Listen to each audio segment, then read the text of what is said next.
Hello Scorpio, Sun, Moon, Rising, and Venus signs. Kamusta kayo? Sana po ay nasa mabuti kayong kalagayan. Welcome back po sa Star Tarot. At kung bago kayo rito, welcome din po kayo. Please subscribe, like, share my videos, and leave me a comment kung naka-resonate kayo. Thank you. So, first card ni Scorpio, we have Archangel Gabriel. Gabriel guides your creativity.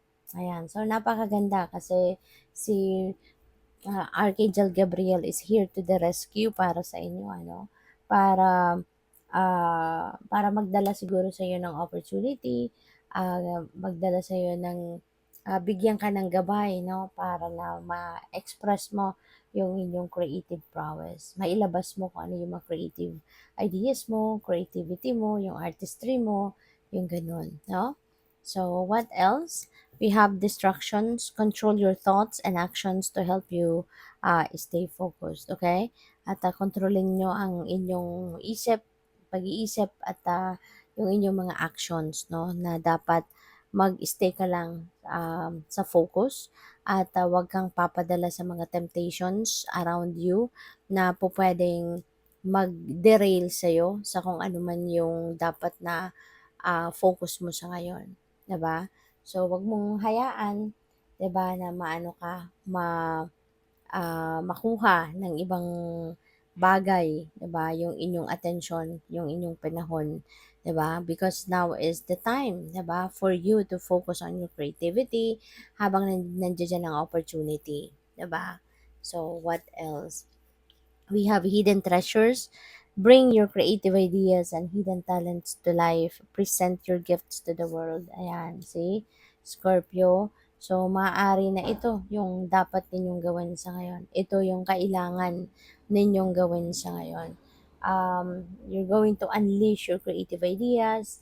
Ilalabas mo na ngayon yung mga ideya mo, mga magagandang ideya mo, yung mga hidden talents mo, maaring magkakaroon ka ngayon ng pagkakataon, 'di ba, para mailabas ito with the help of Archangel Gabriel. And even your mga spiritual gifts, no? So siguro you're also going to unleash that. And yeah, napakaganda. Kasi maaring ito na may hatid, no, na opportunity sa iyo si Archangel Gabriel, no, for you to be able to do all these things, 'di ba? Na maaring matagal mong tinago talaga, no, sa sarili mo 'yan. Maaaring matagal mong ah, alam mo 'yun, hindi mo nagawang i-share sa iba kung ano yung maaaring tinatago mo kasi, 'di ba, yung ano mo na 'yan, mga talents mo, yung mga gifts mo. Kaya ngayon, this could be the perfect time for you to share it with the world with the help of Archangel Gabriel. So, merong mga magbubukas, no, na opportunity para sa iyo para magawa mo 'yon. So, by the way, maraming salamat for subscribing. And if you haven't subscribed yet, subscribe na kayo. And also, maraming salamat din for not skipping the ads. Malaking bagay yan sa akin. And also, please click the join button sa baba ng video kung gusto niyo na mag-join sa membership. Okay? Salamat po. So, first card, we have balance. Ayan, light and dark. No? So, ganun talaga. Kailangan ng balanse sa buhay.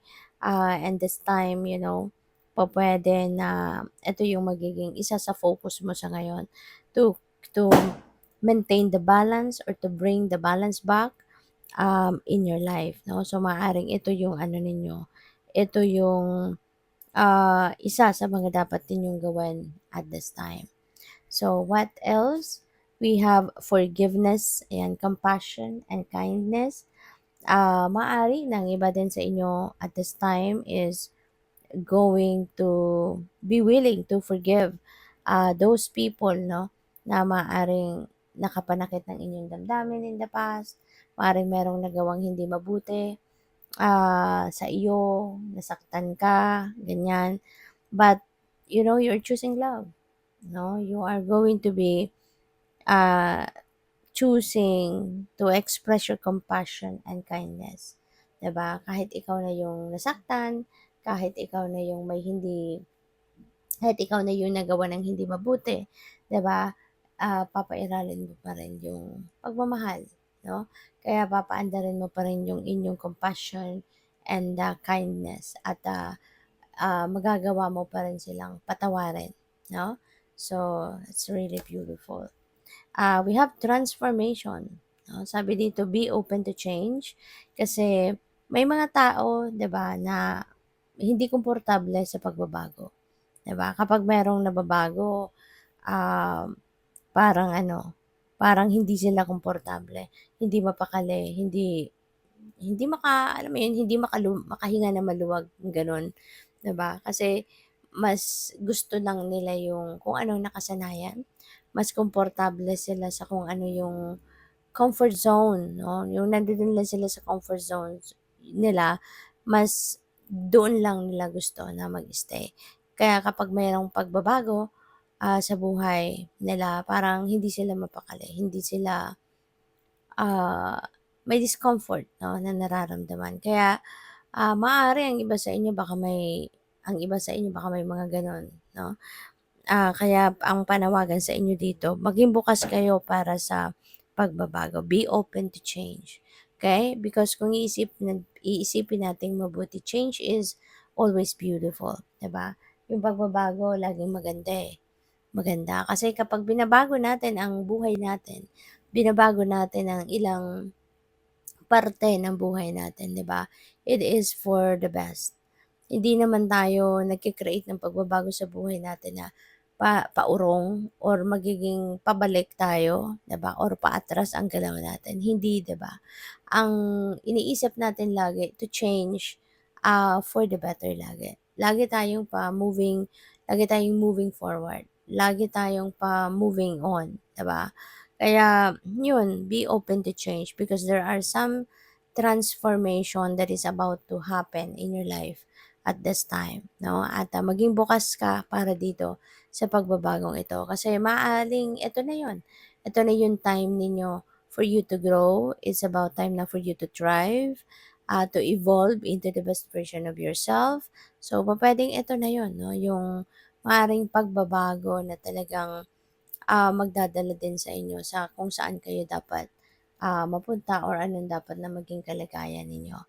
So, we have passion, burning with life's passion. And this is how you're going to feel sa ngayon siguro. Dahil siguro, yung parang sobra kayong may excite sa ngayon dahil magkakaroon na nga kayo ng pagkakataon na ma-express ninyo yung inyong creativity, ma-express ninyo yung mga talents ninyo, yung mga creative talents ninyo, 'di ba?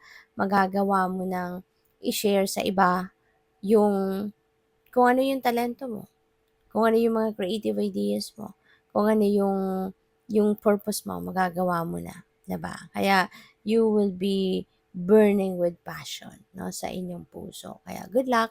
Thank you for watching. Love and light. Namaste.